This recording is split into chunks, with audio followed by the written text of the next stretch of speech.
2026 ခုမတ်လ22 ရက်1389 ခုဂူလဇန်5ရက်ရန်ကုန်မြို့ပြည်ဓမ္မာပြန်ပွားရေးအသင်းကြီးသရုဒ္ဓကျိန်မြောက်ဖားဟုတ်တော်ရနေ့တရားစခန်းတောလသမနေ့16 ရက်မြောက်နောက်ဆုံးအောင်ပွဲခန္ဓာနေ့ဖြစ်ပါတယ်ခင်ဗျာဒီနေ့ကတော့အာနာပါနဝိပဿနာရဲ့အခြေပါရကအပြင်လက်တွေ့အားထုတ်မှုသင်ယူမှုလေးလာမှုသင်ယူခြင်းလေးလာခြင်းအပြင်ရက်အဖြစ်တော့16 ရက်ပြည့်သွားပြီ16 ရက်မှလည်း16 ရက်နဲ့ထိုက်တန်တဲ့အသိဉာဏ်တွေတော့ရရှိသလောက်တော့ရမယ်လို့ထင်တယ်နော်အချမ်းမြေဘ ഹു တုဒ္ဒဆိုတာဘာသာရပ်တိုင်းဘာသာရပ်တိုင်းမှာလိုအပ်တယ်ရှာမိရတယ်စူးစမ်းလေ့လာရတယ်လက်တွေ့လုပ်ရတယ်နာယူယုံနဲ့မှတ်သားယုံနဲ့ပြီးရောလားမပြီးဘူးနာယူမှတ်သားပြီးတော့လက်တွေ့ဝင်ပြီးတော့အလုပ်ကိုလုပ်ရတယ်လက်တွေ့လုပ်ပါမှလက်တွေ့ကျင့်သုံးပါမှသာလျှင်ဓမ္မန္တရဏံကိစ္ဆာမိဆိုတာအကျိုးဝင်သွားအဲ့ဒီဓမ္မန္တရဏံကိစ္ဆာမိထဲမှာဘာတွေပါနေလဲဆိုတော့ဗုဒ္ဓံတရဏံကိစ္ဆာမိလည်းပါနေတယ်သံဃံတရဏံကိစ္ဆာမိလည်းပါနေတယ်အဲ့ဒီတော့နာယူခြင်းမှတ်သားခြင်းလောက်ဖြင့်လမ်းမဆုံးပဲနဲ့လက်တွေ့လိုက်နာကျင့်သုံးပြီးလိုရင်းရအောင်လောက်ပါမှသာလျှင်ဗုဒ္ဓဘာသာကောင်းတရားစင်စိတ်ဧကံဖြစ်ပြီးလိမ့်မယ်လက်တွေ့လုပ်ဖို့လိုတယ်ကဲဒီနေ့တော့လည်းပဲဝိပဿနာပိုင်းအပြင်လေ့လာသုံးသပ်ခြင်းအပိုင်းဖြစ်တော့ဒီရူပတတကအရူပတတကရရှိတယ်ပေါ့သူတို့ကြတော့နည်းနည်းလေးတဲ့သဘောရှိတယ်အဲ့ဒီပိုင်းကလေးကိုခဏထားပြီးတော့နည်းနည်းနာယူမှတ်သားရတာလေ့လာရတာအရေးအမြတ်ကလေးသိရတာလွယ်ကူတဲ့ဘက်ကိုသွားမှာပြီးတော့တဲ့အခါကျတော့ဘာဖြစ်မလဲဆိုတော့ဥဒယဘယဉာဏ်ပိုင်းသွားဥဒယဘယဉာဏ်ပိုင်းမှာအချင်းဤအခြေနည်းရလို့ရှိတယ်ဥဒယဘယဉာဏ်ရဲ့အကျယ်ပိုင်းကိုမရောက်ခင်လေးမှာတော့လည်းပဲဒီအချင်းဤအပြင်မိမိလေ့ကျင့်ခဲ့ပြီးလေ့လာပြီးတဲ့ဉာဏ်ကမ္မထမိုင်းဇရာွယ်ဖြစ်နေတဲ့သကုဒ္ဒရဝိတိသောတဒ္ဒရဝိတိကာဏဒ္ဒရဝိတိစိန်ဝဒ္ဒရဝိတိကာယဒ္ဒရဝိတိနောက်လိုက်မနောဒ္ဒရဝိတိတွေမှာပါဝင်နေကြတဲ့စိတ်ဓာတ်နေရာမလန်ကြောင်းအတိုင်းစိတ်တက္ကနာအတွင်းမှာရှိနေတဲ့ယုတ်တရားနံတရားတွေရှိကြတယ်ပြီးခဲ့တာတွေကိုပဲလေ့လာပြီးတာတွေကိုပဲပြန်လေ့လာယောဂီဆိုရင်လည်းရှုပြီးတာကိုပဲပြန်ရှုတာဒီယုံနာနှစ်ပါးနည်းကိုပဲပြန်ရှုတယ်အဲ့ဒီတော့ယုံနာနှစ်ပါးနည်းဆိုတာအဲ့ဒီသကုဒ္ဒရဝိထိယူအပ်တဲ့ရူပယုံကိုနောက်လိုက်မနောဒ္ဒရဝိထိကယူပြီးတော့ဒီရူပယုံကိုယုတ်တရားအနေစာရူပယုံယုတ်တရားအနေစာဒုက္ခအနတ္တအတုပဘလူကြီးပဲဆုံးဖြတ်ပါစိတ်တက္ကနာအတွင်းမှာယုတ်သက်ရှိတယ်အဲ့ဒီယုတ်သက်တွေကတော့ယုတ်ကလမျိုးစား9မျိုးယုံမျိုးစား63သကုဒ္ဒရဝိထိဖြစ်တော့အကုန်လုံးကဟရိယဝတ္ထုကြီးပဲသကုဒ္ဒရဝိထိဖြစ်သည့်အတွက်ကြောင့်သက္ခုဝတ္ထုမြင်သိစိတ်ဝိထိကြတာကလည်းနှလုံးအိမ်တွင်းမှာဖြစ်သည့်အတွက်ကြောင့်ဟရိယဝတ္ထုကတော့ပုံသေးပေါ့လေနော်ဟရိယဝတ္ထုတစ်ခုတည်းတော့မဟုတ်ဘူးပေါ့သူတို့ကအကုန်လုံးသတ္တံပါရယုတ်တွေဆိုတော့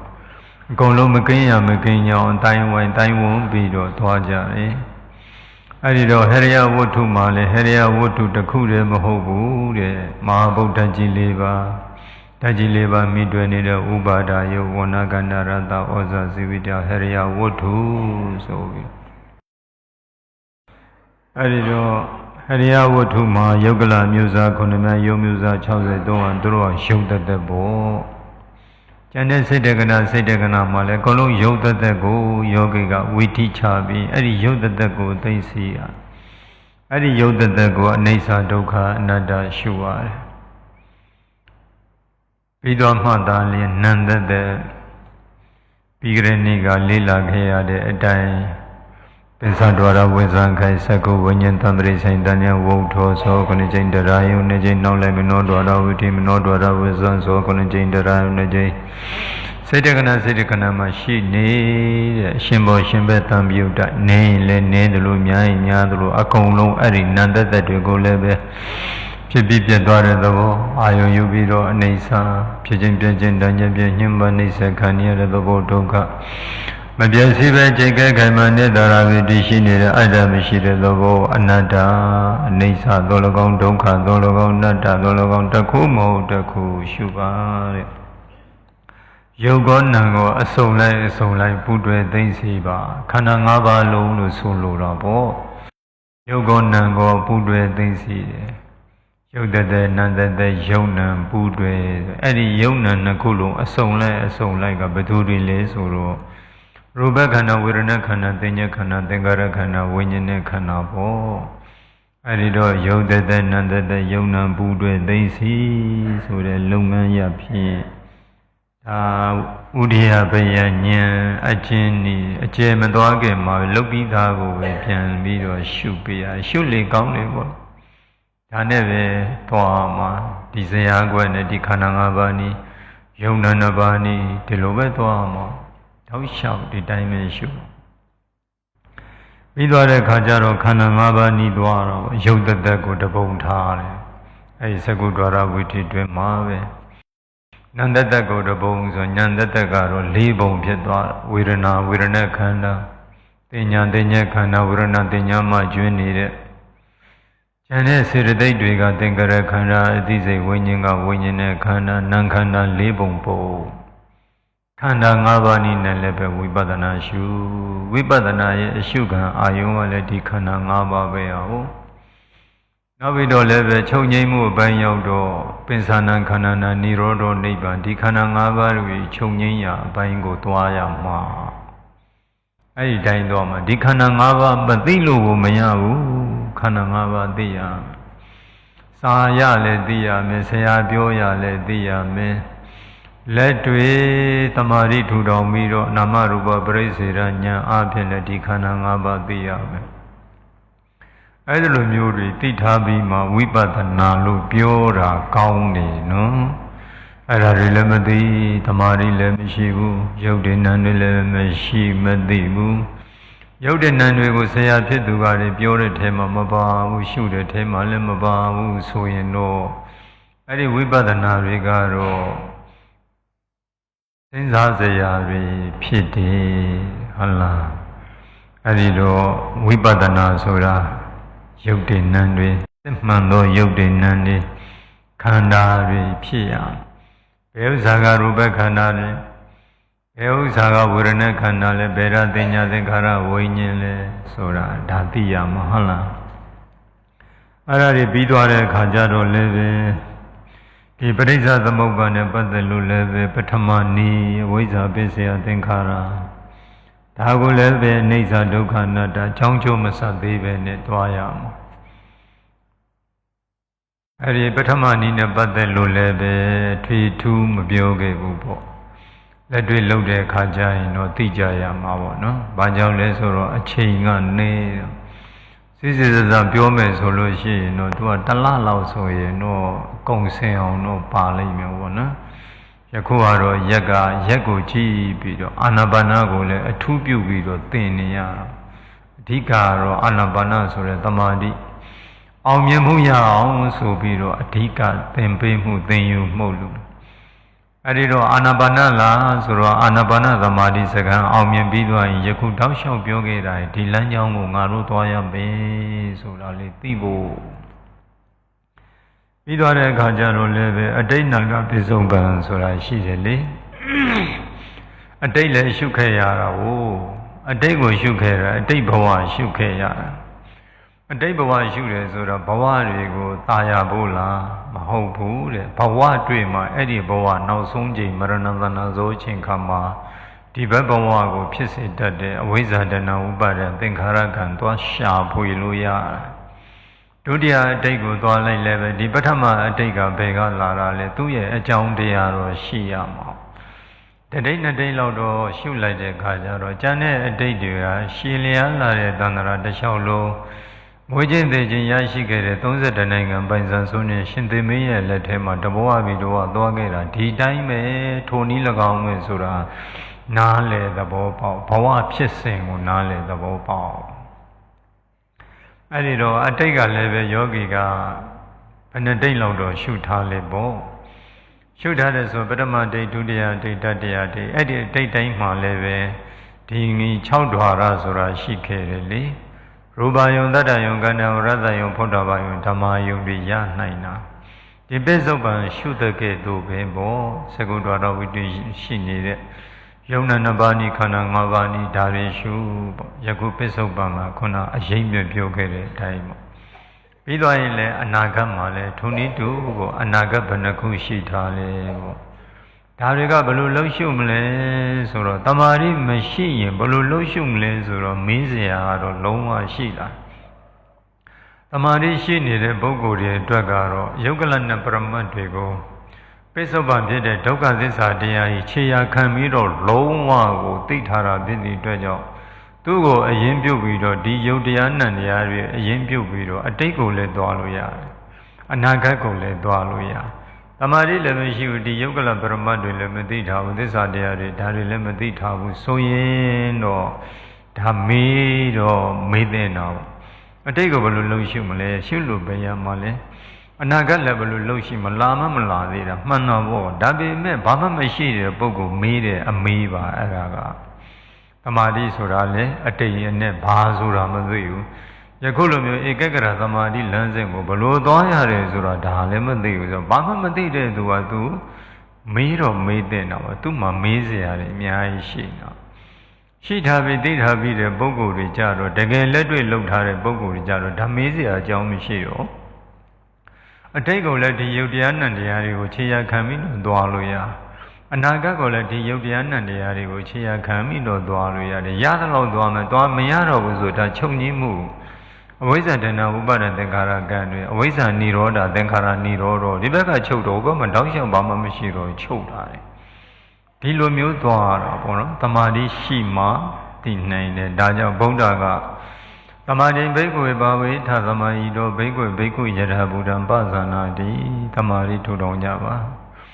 တမာတိရှိသောသူသည်မဖောက်မပြန်ဟုတ်တိုင်းမှစွာသိလိမ့်မယ်သက္ခုကရဏိဉာဏ်မြင်ရှိတဲ့ပုဂ္ဂိုလ်သိလိမ့်မယ်ဆိုတာအရာကြီးတယ်ပေါ့ယထာဘုဒ္ဓဉာဏ်တွေကိုဖြစ်စေတယ်တဲ့တမာတိမှာအလင်းရှိတယ်ဆိုတာဧကဂရသမာဓိတစ်ခုတည်းမဟုတ်ဘူးတဲ့ဧကဂရသမာဓိက10မိနစ်15မိနစ်20 30တနိုင်ကျော်လေးစိတ်ဓာဝိသုဒ္ဓိကသူကတော့တည်ရှိနေတာစိတ်ဓာဝိသုဒ္ဓိကရရှိနေတာဖြစ်သည့်အတွက်ကြောင့်ဒီဝင်လေထွက်လေကလည်းစိတ်ကြောင့်ဖြစ်တော့စိတ်ကလည်းကြည်လင်တန်ရှင်းနေတော့စိတ်ကြောင့်ဖြစ်တဲ့လေအာယုံတွေကမခံနိုင်ဘူးလင်းလာတယ်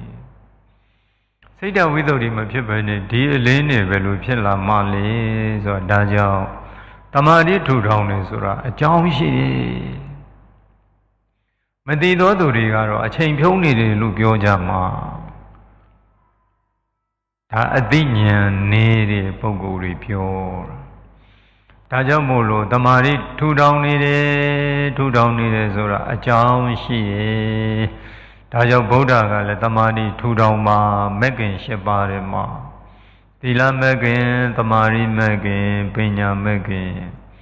တမာတိမဂ္ဂင်ကဘာတွေလဲဖွင့်ထားတယ်ပညာမဂ္ဂင်ကဘာတွေလဲဖွင့်ဆိုထားတယ်သီလမဂ္ဂင်ကျင့်သုံးရမှာတွေလည်းပဲသီလဝိသုဒ္ဓိပိုင်းဘယ်လိုလိုက်နာပြီးဘယ်လိုကျင့်သုံးရမယ်အကုန်ပါရှိနေတယ်အဲ့ဒါတွေကိုမျက်ွယ်ပြုထားပြီးပြောကျင်တာတွေပြောနေကြတာတွေကလည်းပဲတော်တော်လေးကိုဟိုတင်းနေတယ်ပြောနေကြတာပဲနော်အဲ့ဒီတော့သီလမဂ္ဂင်သမာဓိမဂ္ဂင်ပညာမဂ္ဂင်ဆိုတဲ့ဥစ္စာကိုစစ်စစ်မှန်မှန်ထထဲဝင်ရောက်အောင်သွားမယ်ဆိုရင်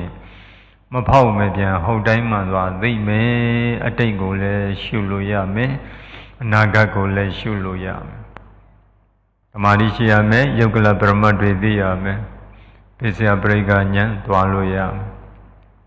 ပညာကဘာလဲပရမတ်ကဘာလဲဒါမသိပဲနဲ့ဝိပဿနာလောကထဲဝင်လို့မရအောင် ရာလည်းပညာပရမတ်မသိဘူးတပြည့်ဖြစ်သူကလည်းပညာပရမတ်မသိဘူးဆိုဘယ်လိုသွားပြီးတော့အထွတ်ထိပ်ရောက်ပါမလဲမဉ္ဇဉ်ဘုံဉ္ဇဉ်ဆိုတဲ့အထွတ်ထိပ်စတာထွက်တဲ့ကိုကဘာမှမသိလာတာရုပ်ရဲ့အရေးအတွက်လည်းမသိဘူးဘယ်ယုတ်တရားကကံကြောင့်ဖြစ်တယ်ဘယ်ယုတ်တရားကစိတ်ကြောင့်ဖြစ်တယ်ဘယ်ယုတ်တရားကဥဒုကြောင့်ဖြစ်တယ်ဘယ်ယုတ်တရားကအာဟာရကြောင့်ဖြစ်တယ်ဆိုပြီးစာပေအဘိဓမ္မာရလည်းမသိတော့ဆရာလည်းမသိထားဘူးတပည့်လည်းမသိတော့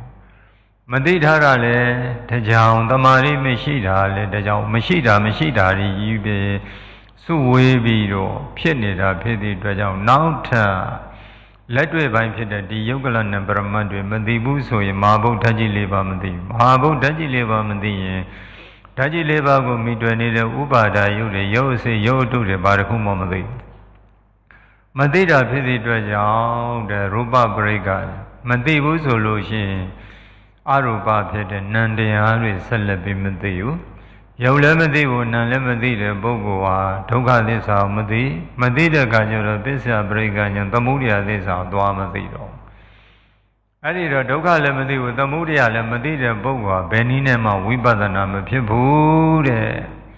မဉ္ဇဉ်ဘုံဉဏ်ဖြစ်တဲ့အထွတ်ထိပ်ကိုဘယ်နည်းနဲ့မှမရနိုင်ဘူးဆိုပြီးတော့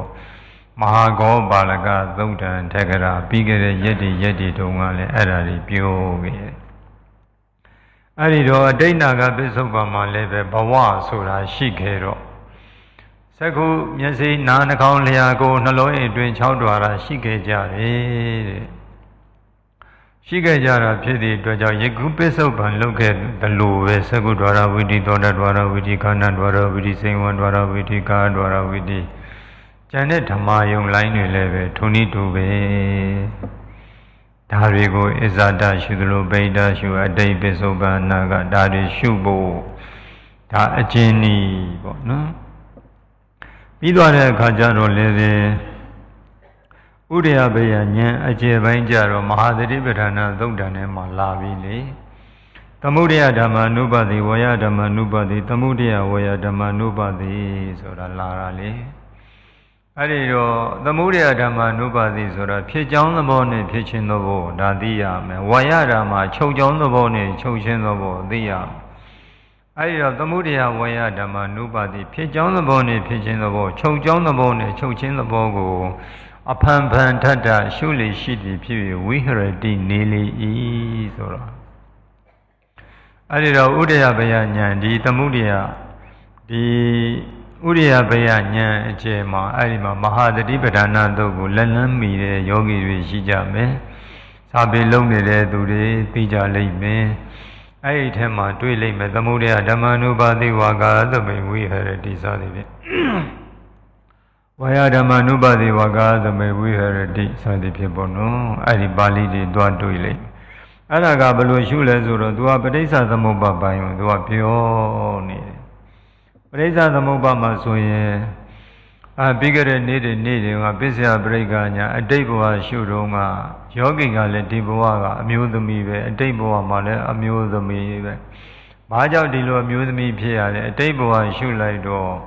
ဒေဂာနိမရဏသနာဇောချိန်ကမှာကုသိုလ်သင်္ခါရကံပေါ်လာတယ်ပန်းလူတဲ့ကံဖြစ်ဖြစ်ဆွမ်းလူတဲ့ကံဖြစ်ဖြစ်သင်္ကန်းလူတဲ့ကံဖြစ်ဖြစ်သီလသမာဓိပညာတစ်ခုမဟုတ်တစ်ခုပရဟိတလုပ်ငန်းသစ်ပင်ဆိုင်ပြုလှူဒန်းခြင်းရေကံလှူဒန်းခြင်းလန္တရာလှူဒန်းခြင်းစသည်ဖြင့်ပေါ့လေအဲ့ဒီစိတ်ကောင်းစေတနာခေါင်းကလေးတွေကအကျိုးပေးတာလေအဲ့ဒီစိတ်ကောင်းစေတနာခေါင်းတွေမှာဘသူကခြံကိလေသာဘုသုံးခုတဲ့အမျိုးသမီးတယောက်ပေါ်မှာစိတ်ညှို့ကိုင်းဆိုင်နေတဲ့သဘောအဲ့ဒါကအဝိဇ္ဇာအမျိုးသမီးဆိုတာသမုဒိသစ္စာမှာရှိတယ်ပရမတ်ဆိုတဲ့နယ်ပယ်မှာအမျိုးသမီးယောက်ျားမိန်းမပုဂ္ဂိုလ်တ attva မရှိဘူးသမုဒိနယ်မှာအမျိုးသမီးမျိုးသားယောက်ျားမိန်းမပုဂ္ဂိုလ်တ attva လူနာပြမှာရှိတယ်အဲ့ဒီဒိဋ္ဌဘဝအမျိုးသမီးရဲ့အဲ့ဒီအမျိုးသမီးတယောက်ပေါ်မှာစိတ်ရောက်နေတယ်အတိမာနေတယ်လို့ပြောခဲ့တယ်ဘာကြောင့်အတိမာအဲ့ဒီအမျိုးသမီးမှာဂုံဘုံတွေရှိတယ်ချောတယ်လှတယ်ခံညားတယ်ပစ္စည်းဥစ္စာရှိတယ်ပညာတတ်တယ်ဂုံသတင်းကြော်စိုးတယ်စသည်ဖြင့်အဲ့ဒါလေးကိုအကြောင်းပြုပြီးဖြစ်ခြင်းနဲ့သိမှားတဲ့အဝိဇ္ဇာလိုချင်တဲ့လောဘတဏှာစိတ်ဆွဲကပ်ခြင်းဥပါဒံကိလေသာဝသုံးမှုခြံရနာတဲ့ဝတ္တနိတိတာ ချမ်းရံထားတဲ့ဘသူကိုလည်းကောင်းမှုကုသိုလ်တစ်ခုကိုဒီကိလေသာဝတ္တုကိုချမ်းရံအဲ့ဒီတော့အဝိဇ္ဇာ20တဏှာ20ဥပါဒာ20သင်္ခါရ34ကမ္မတ္တိ34လို့ပြောခဲ့တယ်အဲ့ဒါကိုပဲအဲ့ဒါသမုဒိယဓမ္မနုပါတိဝေယဓမ္မနုပါတိသမုဒိယဝေယဓမ္မနုပါတိရှုပါဆိုပြီးမဟာတတိပဋ္ဌာနာသုံးဓမ္မဒီပရိစ္ဆသမုပ္ပါကိုပြောတာလေအဲ့ဒီတော့ရှုတဲ့ခါကျတော့ဘလို့ရှုလဲဆိုတော့ဖြစ်ကြောင်းသဘောနဲ့ဖြစ်ခြင်းသဘောကိုအရင်ရှုတဲ့အဲ့ဒီတော့အဝိဇ္ဇာ20ဖြစ်ခြင်းကြောင့်ပရိသတ်နဲ့ကမ္မဇာယုတ်ဖြစ်၏ဖြစ်ကြောင်းဖြစ်၏တာဘာကြောင့်ဖြစ်တာလဲအဝိဇ္ဇာ20ကြောင့်တဲ့ဒီဘက်မှာမိခင်ယဝါနဲ့မှာပရိသတ်နဲ့ကမ္မဇာယုတ်ဖြစ်တယ်ဟိုတုန်းကအကြောင်းကျိုးစတုန်းကတော့အဝိဇ္ဇာ20ဖြစ်ခြင်းကြောင့်ပရိသတ်နဲ့ကမ္မဇာယုတ်ဖြစ်အဝိဇ္ဇာ20အကြောင်းတရားပရိသတ်နဲ့ကမ္မဇာယုတ်ကအကျိုးတရားကြောင်းကျိုးစတာလေယခုတော့ဖြစ်ကြောင်းသဘောနဲ့ဖြစ်ခြင်းသဘောဒါဖြစ်လို့ဒါဖြစ်တယ်ဒီလိုမျိုးပြောတာနောက်ပြီးတော့တဏှာ20ဖြစ်ခြင်းကြောင့်ပရိသတ်နဲ့ကမ္မဇာယုတ်ဖြစ်၏ဥပါဒာ20ဖြစ်ခြင်းကြောင့်ပရိသတ်နဲ့ကမ္မဇာယုတ်ဖြစ်တယ်သင်္ခါရ34ဖြစ်ခြင်းကြောင့်ပရိသတ်နဲ့ကမ္မဇာယုတ်ဖြစ်တယ်ကံကမ္မတ္တိ34ဖြစ်ခြင်းကြောင့်ပရိသတ်နဲ့ကမ္မဇာယုတ်ဖြစ်တယ်ဒါပရိသတ်နဲ့ကမ္မဇာယုတ်တို့၏ဖြစ်ခြင်းသဘောဒါဥဒယဘယဉာဏ်ခြေပိုင်းမှာချုပ်ကြောင်းသဘောနဲ့ချုပ်ခြင်းသဘောဆိုရင်လည်းပဲအဝိဇ္ဇာဖြစ်ခြင်းကြောင့်ပရိသတ်နဲ့ကမ္မဇာယုတ်အဝိဇ္ဇာချုပ်ခြင်းကြောင့်ပရိသတ်နဲ့ကမ္မအဝိဇ္ဇာချုပ်ခြင်းကြောင့်ပရိသတ်နဲ့ကမ္မဇာယုတ်ချုပ်၏တဏှာ20ချုပ်ခြင်းကြောင့်ပရိသတ်နဲ့ကမ္မဇာယုတ်ချုပ်၏ဥပါဒာ20ချုပ်ခြင်းကြောင့်ပရိသတ်နဲ့ကမ္မဇာယုတ်ချုပ်၏သင်္ခါရ34ချုပ်ခြင်းကြောင့်ပရိသတ်နဲ့ကမ္မဇာယုတ်ချုပ်၏ကံကမ္မတ္တိ34ချုပ်ခြင်းကြောင့်ပရိသတ်နဲ့ကမ္မဇာယုတ်ချုပ်၏ဆိုတဲ့နေရာမှာဒါချုပ်တယ်ဆိုတော့ဘလို့ချုပ်တော့ဥပ္ပါဒာနိရောဓနဲ့အနုပ္ပါဒာနိရောဓဆိုတာရှိတယ်အဲ့ဒီတော့ဥပ္ပါဒာနိရောဓဆိုတာဖြစ်ခွင့်ရှိနေသေးတယ်ကံကလည်းကျေစုပြုပေးနေမယ်ဆိုရင်ဖြစ်ခွင့်ရှိနေဘလို့ကြီးပဲချုပ်ဖြစ်ချုပ်တယ်ဘလို့ပဲဖြစ်နေပါစေအကြောင်းတရားတွေကကျေစုပြုပေးနေတဲ့၍ကတော့အစားထိုးပေါ်လာမှာပဲအဲ့ဒါခဏိကနိရောဓခဏချုပ်တာဖြစ်ပြီးပြတ်သွားတဲ့သဘောလေးပေါ့အဲ့ဒါချုပ်တာအဲ့ဒီတော့ဥပ္ပါဒနိရောဓခဏချုပ်တာဝိဇ္ဇာချုပ်ခြင်းကြောင့်ပရိသတ်နဲ့ကမ္မဇာယုတ်ချုပ်၏တဏှာချုပ်ခြင်းကြောင့်ပရိသတ်နဲ့ကမ္မဇာယုတ်ချုပ်၏ဥပါဒာချုပ်ခြင်းကြောင့်ပရိသတ်နဲ့ကမ္မဇာယုတ်ချုပ်၏ကံသင်္ခါရချုပ်ခြင်းကြောင့်ပရိသတ်နဲ့ကမ္မဇာယုတ်ချုပ်၏ကံကမ္မတ္တိချုပ်ခြင်းပရိသတ်နဲ့ကမ္မဇာယုတ်ချုပ်၏အဲ့လိုမျိုးချုပ်ကြောင်းသဘောချုပ်ခြင်းသဘောဒီလိုမျိုးလေးလဲရှိရဒါဥပ္ပါဒာနိရောဓနောက်ပြီးတော့အနုပ္ပါဒာနိရောဓကြတော့နောက်တစ်ဖက်မဖြစ်သောချုပ်ခြင်းဆိုသောတပတ္တိမဉ္ဇဉ်ဘုံဉ္ဇဉ်တကယ်တကမိမဉ္ဇဉ်ဘုံဉ္ဇဉ်နာဂမိမဉ္ဇဉ်ဘုံဉ္ဇဉ်အရတ္တမဉ္ဇဉ်ဘုံဉ္ဇဉ်ဒီယောဂီကနာဂရှုလိုက်တဲ့အချိန်ကမှနောက်တစ်ဖက်မဖြစ်သောချုပ်ခြင်းဆိုတဲ့အရတ္တမဉ္ဇဉ်ကိုရတဲ့အချိန်နောက်ဆုံးဒီအနာဂတ်ဘဝမျိုးပါအဲနောက်ဆုံးဘဝကြတော့လေ3ခုဆို3ခု4ခုဆို4ခု4ခုမြောက်မရှိတော့3ခုမြောက်ဘဝမှာကြည်လိုက်တဲ့ခါကျတော့အဝိဇ္ဇာလည်းမရှိတော့တဏှာလည်းမရှိတော့သင်္ခါရကံလည်းမရှိတော့အဲ့ဒီလိုမျိုးမရှိတာဖြစ်သည့်အတွက်ကြောင့်ဟိုဘက်မှာလည်းမဖြစ်တော့အဲ့ဒါနောက်တစ်ပတ်မှနောက်တစ်ပတ်မဖြစ်သောချုပ်ခြင်းဆိုတော့ဟိုဘက်မှာသွားပြီးတော့ပဋိသန္ဓေကမ္မဇာယုတ်တွေနောက်ပြီးဝိညာဏယုတ်တလယနာဖတ်တာဝေဒနာတွေဖြစ်ရိုးမရှိတော့ဘူးတဲ့အဲ့ဒီယဟန္တာဖြစ်သွားတဲ့ပုဂ္ဂိုလ်ဟာနောက်တစ်ပတ်မဖြစ်သောချုပ်ခြင်းပဲပေါ့နောက်တစ်ပတ်ဘဝတည်ခန္ဓာသိမရှိတော့တာဘာကြောင့်မရှိတော့လားဒီဘက်မှာဝိဇ္ဇာတဏှာဥပါဒံသင်္ခါရကံမရှိတော့တာလေအဲ့ဒါကအနုပ္ပါဒနိရောဓတဲ့အဲ့ဒီအနုပ္ပါဒနိရောဓအပိုင်းနှစ်ပိုင်းပေါ့နိရောဓခဏနိရောဓဥပ္ပါဒနိရောဓအနုပ္ပါဒနိရောဓရဲ့လို့ရှိတယ်အဲ့ဒီတော့ချုပ်ခြင်းကြောင့်ချုပ်တယ်ဆိုတဲ့နေရာမှာတဲ့ဥပ္ပါဒနိရောဓကြတော့မြင်တွေ့နေရတဲ့ယုတ်တရားတွေဖြစ်ပြီးချုပ်တယ်ဖြစ်ချုပ်တယ်အကြောင်းတရားတွေကျေစုပြုပေးနေသေးပြီဖြစ်ခွင့်ရှိနေသေးတယ်ဖြစ်ခွင့်ရှိနေသေးရင်ချုပ်နေသေးတယ်ဒီလိုမျိုးအနုပ္ပါဒနိရောဓနောက်တစ်ပတ်မဖြစ်သောချုပ်ခြင်းဆိုတဲ့အတွက်ကြောင့်ယောဂီကအနာဂတ်ရဲ့ကုံဆုံးတဲ့အထိကိုသွားပြီးရအနာဂတ်တစ်ခုရှိလားနှစ်ခုရှိလားသုံးခုရှိလားလေးခုရှိလားပေါ့ ၄ခုရှိတယ်၅ခုမရှိတော့ဘူး၃ခုရှိတယ်၄ခုမရှိတော့ဘာကြောင့်မရှိတော့လဲဒီဘက်မှာမရှိတော့လို့၃ခုမြောက်မှာမရှိတော့လို့အဝိဇ္ဇာတဏှာဥပါဒမရှိတော့ဝိဇ္ဇာချုပ်ခြင်းကြောင့်အဝိဇ္ဇာချုပ်လိုက်တော့ပရိသန္တိကမ္မဇာယုဖြစ်ခွင့်မရှိတော့ချုပ်ပြီးပေါ့အဝိဇ္ဇာတော့ဖြစ်ခွင့်မရှိတော့ဘူးတဏှာလည်းဖြစ်ခွင့်မရှိတော့ဘူးစသည်ဖြင့်ချုပ်ခြင်းကြောင့်ချုပ်တယ်အဲ့ဒါကြတော့အနုပ္ပါဒနိရောဓဆိုပြီးတော့ဒီလိုသွားတာအဲ့ဒီတော့ကမ္မဇာယုတ်ကိုရှုသလိုပဲသမုဒိယဓမ္မနုပတိဝေယဓမ္မနုပတိသမုဒိယဝေယဓမ္မနုပတိဆိုတဲ့ဥစ္စာတွေကိုရှုတဲ့နေရာတွေမှာယုတ်ကိုရှိသလိုဝေဒနာသင်ညာသင်္ခါရဝိညာဉ်တွေကိုလည်းအကုန်လုံးရှုပါတယ်ဒါကတော့အရေးမြတ်ပေါ့နော်လက်တွေ့လှုပ်တဲ့ခါကျတော့လက်ကိုလက်တွေ့ပြည့်ပြည့်စုံစုံဒါရှုရမယ်စာအုပ်လည်းပဲရမှာဖြစ်သည့်အတွက်ကြောင့်အဲ့စာအုပ်ထဲမှာလည်းပဲအကျမ်းမြင့်ဘဝတုတ္တပဲအများကြီးထည့်သွင်းပြီးအလုံးလုံးလို့ရသွားပြီဒါကတော့ဥဒိယဘယအကျဉ်းဤအချင်းဤအဲ့ဒီဥဒိယဘယအကျဉ်းဤကြတော့လည်းပဲခန္ဓာ၅ပါးဤစသည်ဖြင့်ဒါတွေကိုလည်းပဲထက်ကရှုရအောင်မှာဖြစ်သည့်အတွက်ကြောင့်ယောဂီကလည်းပရမတ်ဉာဏ်အမြင်သာစိုက်ခဲ့မယ်ဆိုရှုနေတဲ့ရုပ်တည်နံတွေပေါ်မှာရွတ်ဆိုခြင်းမရှိဘဲနဲ့သဘောတရားတွေကိုဉာဏ်သက်ဝင်တဲ့အပိုင်းရောက်ပြီးဆိုရင်တဲ့အလင်းတွေကတော့အခါတိုင်းနဲ့မတူပဲတမှုထူးခြားပြီးတော့ဥဒိယဘယဉာဏ်ပိုင်းမှာဖြစ်လာတတ်တယ်တဲ့အဲ့ဒီမှာလမ်းဘေးကိုရောက်သွားတတ်တယ်ဥပ္ပကိလေသာဆိုတဲ့သဘောတရားတွေပြောနေကြတယ်မဟုတ်ဘူးလားပြောဘူးနေကြတယ်အခါတိုင်းနဲ့ပြောတယ်ဘာကြောင့်လဲဆိုတော့အချို့သောကမ္မထမ်းဆရာတွေအချို့သောဆရာတွေအချို့သောရိပ်သာတွေအဲ့ဒီတော့ယောဂီတယောက်ကခိုင်းလိုက်တယ်ပေါ့အာနာပါနဆိုလဲအာနာပါနပေါ့ဘယ်ရိပ်သာမဆိုသွားလိုက်ရင်တော့အာနာပါနကိုတော့ပြည်တယ်လိုက်တာပါပဲလိုရင်းနဲ့သွားလားမသွားလားတော့မသိဘူးအပေါ်ယံနဲ့သွားတာတော့များကြတယ်လိုရင်းရအောင်သွားမယ်ဆိုရင်တော့ပထမဇန်ဒုတိယဇန်တတိယသရုတ်တဲ့ဇန်ဖြစ်တယ်တမန်သမာဓိစခန်းကိုဝင်ရမယ်မဝင်လို့မရအောင်အဲ့ဒီတော့ယောဂီကလည်းပဲတန္တရာကျင်လီခဲ့ရတာဘဝတကွေမှာဗုဒ္ဓဘာသာဖြစ်ခဲ့တာလည်းရှိတယ်မဖြစ်တာလည်းရှိတယ်လေအဲ့ဒီတော့ဗုဒ္ဓဘာသာဖြစ်ခဲ့တဲ့ဘဝတွေလည်းပဲရှိခဲ့တာဖြစ်တဲ့အတွက်ကြောင့်တကွေမှာပေါ့မိကောင်းရွှေကောင်းဆရာကောင်းသမားကောင်းတွေတွေ့ခဲ့ဘူးတဲ့ဘဝတွေလည်းရှိကောင်းရှိနိုင်တယ်ပါရမီတွေကပါလာကြတယ်